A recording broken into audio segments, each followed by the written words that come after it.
dengan seseorang yang saban hari bersama dengan kita memberikan perkembangan terkini dari Sabah tentang kes COVID-19 di sana, dan kita lihat sebenarnya kes di Sabah juga sangat membimbangkan dengan situasi semasa di sana, dan kita harapkan semoga barisan hadapan kita lah yang penting yang berada di sana supaya dapat terus bertahan.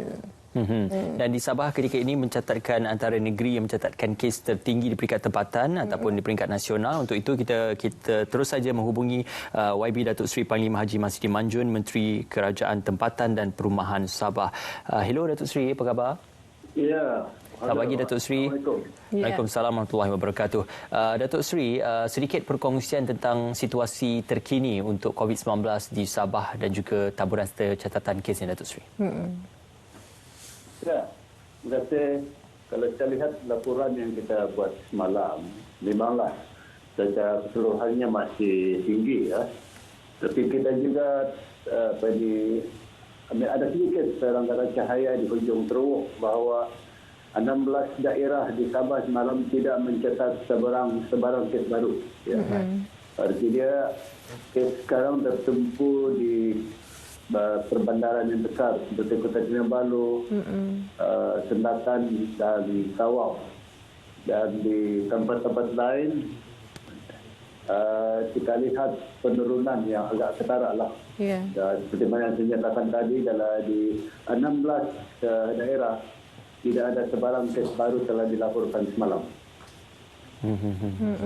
Cuma Datuk Seri, kalau kita lihat dengan situasi semasa dengan peningkatan saban hari di Sabah dan esok pun akan dibentangkan Belanjawan 2021, mungkin bagi negeri Sabah melihat kepada perlunya peruntukan khas bagi negeri Sabah sendiri untuk menangani penularan ini, khususnya dari segi peruntukan bagi memudahkan urusan bagi rawatan dan juga kepada pesakit-pesakit yang telah pun dikesan dengan COVID-19 ini. Bagaimana Datuk Seri?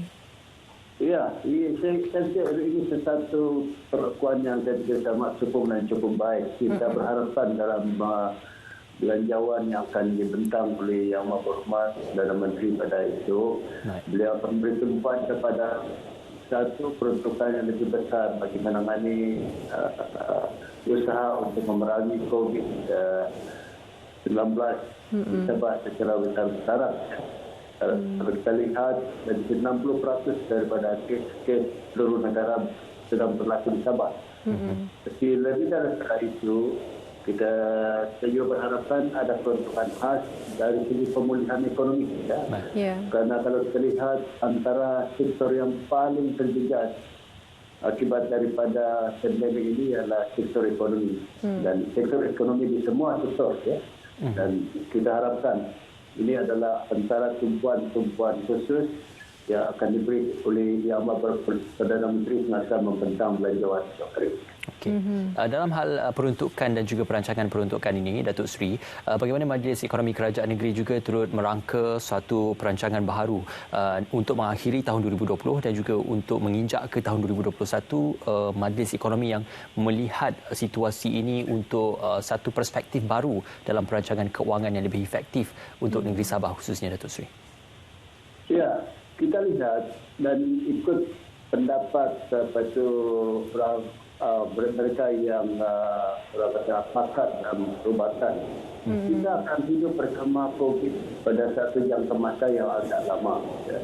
Jadi ini adalah satu faktor yang sedikit kita harus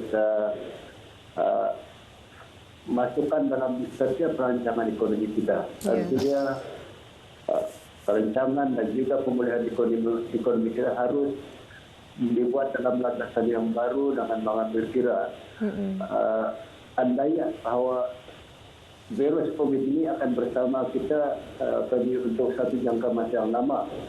Walaupun barangkali vaksin dapat kita temui pada awal tahun hadapan, tapi yang pokoknya ialah virusnya akan terbiasa bersama dengan kita untuk satu jangka masa yang panjang. Satu lagi, Datuk Seri, kalau kita lihat sebenarnya kes yang meningkat di seluruh negara ketika ini memerlukan kerjasama yang jitu daripada kerajaan negeri dan kerajaan persekutuan, dan kalau dilihat dari segi kerjasama itu turut melibatkan tenaga kerjanya iaitu Barisan Hadapan. Jadi bagaimana perkembangan Barisan Hadapan kita sekarang ini, Datuk Seri, di kawasan yang terlibat di Sabah khususnya, kerana kalau kita lihat kes yang tinggi ini pastinya mereka juga memerlukan perhatian yang khusus juga daripada pihak kerajaan negeri sendiri untuk memberikan memudah cara kepada pasukan Barisan Hadapan kita supaya mereka dapat terus bertahan, kerana kita tidak tahu sampai bila kita akan berhadapan dengan COVID-19 ini. Datuk Seri. Ya, tepat sekali. Ini saya fikir sesuatu yang kita semua amat prihatin di Sabah. Dan malah seluruh rakyat Malaysia. Kalau kita perhatikan, usaha untuk memerangi COVID-19 ini sudah menjadi satu usaha bersama seluruh negara.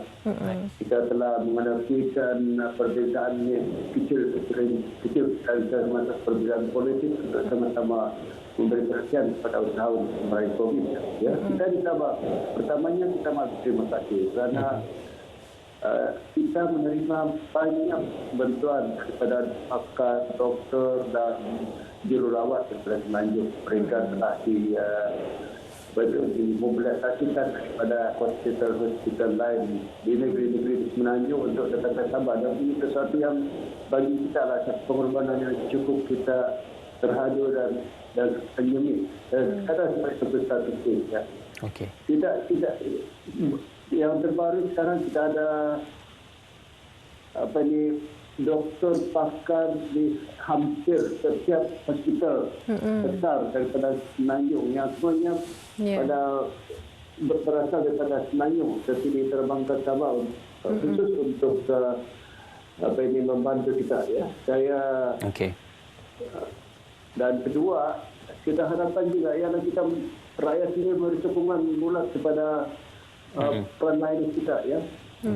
Beri sokongan kepada mereka, dan cara yang terbaik untuk memberi sokongan ialah mematuhi segala SOP yang telah ditetapkan oleh Kementerian Kesihatan. Kalau ini kita buat, ini adalah satu cerminan kepada sokongan kita kepada usaha murni yang sedang dibuat, perjuangan dan peperangan yang sedang sedang berlaku di peringkat yang melibatkan Barisan Hadapan para frontline kita, dan inilah bagi saya cara terbaik kita untuk memberi penghargaan kepada frontline kita dan kita sendiri menjadi pemain utama dalam usaha memberhentikan penularan COVID. Baik. Terakhir sekali, Datuk Seri, menjelang pembentangan Belanjawan 2021 esok, sudah pasti Amat Berhormat Tan Sri Muhyiddin Yassin dan juga Menteri Keuangan atau Pimpinan Keuangan melakukan libat urus bersama dengan Kerajaan Negeri untuk melihat apakah harapan bagi Kerajaan Negeri dalam pembentangan belanjawan. Jadi untuk Kerajaan Negeri Sabah sendiri, apakah antara harapan yang akan digagaskan dalam Belanjawan 2021 khususnya untuk penduduk-penduduk di negeri Sabah, Datuk Seri? Ya, harapan kita ialah Yang Amat Berhormat Perdana Menteri akan memberi tumpuan terus kepada usaha untuk membangun negeri Sabah. Kalau kita lihat daripada statistik, walaupun Sabah ini dianggap sebagai pengeluar minyak utama di negara kita, tetapi saya fikir perlahan membangun ekonomi harus dipertingkatkan sebagai satu cerminan bahawa Sabah memerlukan tahap serta usaha untuk membangun yang lebih berkesan dan lebih bermakna. Ini penting lagi kerana ekonomi negeri Sabah ini banyak terkesan oleh pandemik COVID-19 ini. Dan harapan kita ialah kalau kita menyimpulkan dua. Satu, ekonomi yang secara khususnya akan membangun Sabah dalam rangka yang lebih lebih cepat. Dan kedua, untuk memberi perhatian kepada usaha memulih sektor-sektor yang banyak dijajah oleh COVID. Saya ingatkan bahawa apabila kita berhadapan dengan COVID ini, banyak sektor ekonomi terpaksa diberhentikan. Dan saya ini memerlukan usaha yang berterusan yang besar dari kerajaan untuk memulihkan. Dan harapan dua perkara ini akan menjadi tujuan utama oleh Yang Berhormat Perdana Menteri semasa membentangkan belanjawan. Baik. Terima kasih Datuk Seri, dan kita harapkan agar peruntukan bagi belanjawan 2021 ini akan dapat memberikan keadilan dan juga kesejahteraan untuk semua, khususnya bagi Kerajaan Negeri Sabah. Itu dia Yang Berhormat Datuk Seri Panglima Haji Masidi Manjun, Menteri Kerajaan Tempatan dan Perumahan Sabah. Terima kasih Datuk Seri. Terima kasih sekali lagi. Baik, kita nak berehat seketika. Jangan ke mana-mana, terus bersama kami di Selamat Pagi Malaysia.